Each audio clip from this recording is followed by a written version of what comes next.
الحمدللہ والصلاة والسلام علی رسول اللہ۔ ناظرین السلام علیکم ورحمۃ اللہ وبرکاتہ۔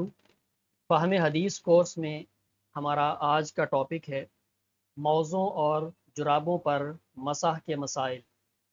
تو موزوں پر مسح کرنا جائز ہے، اس کی مشروعیت یا اس کا جواز اس حدیث سے معلوم ہوتا ہے۔ یہ صحیح مسلم کی حدیث نمبر 274 ہے۔ حضرت مغیرہ بن شعبہ رضی اللہ عنہ بیان کرتے ہیں کہ غزوہ تبوک کے سفر میں نبی کریم صلی اللہ علیہ وسلم کو میں وضو کروا رہا تھا، تو میں آپ کے موزے اتارنے کے لیے جھکا تو آپ نے فرمایا کہ رہنے دو، فإنی ادخلتہما طاہرتین، اس لیے کہ میں نے ان دونوں کو جب پہنا تھا تو پاؤں پاک تھے، چنانچہ آپ نے ان پر مسح کیا۔ تو اس حدیث سے یہ معلوم ہوا کہ موضوع پر مسح کرنا جائز ہے، تاہم اس کی دیگر تفصیلات ہم آگے ڈسکس کریں گے۔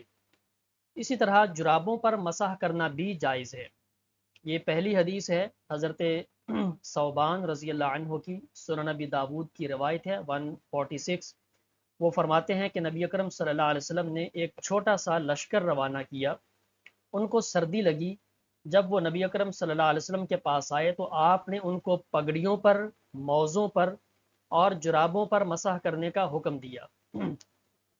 اسی طرح صحابہ کرام سے بھی جرابوں پر مسح کرنا ثابت ہے۔